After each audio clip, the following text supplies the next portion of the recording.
Welcome to a new video on the parts channel. Well, I'm going to make a short video with something you should never do, because the car's engine can break, okay?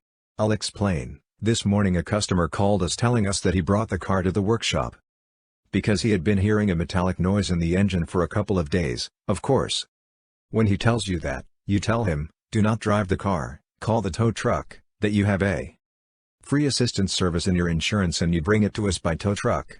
But of course, this client, like others, for not disturbing, because what he does is bring it on the road. Listen to the noise.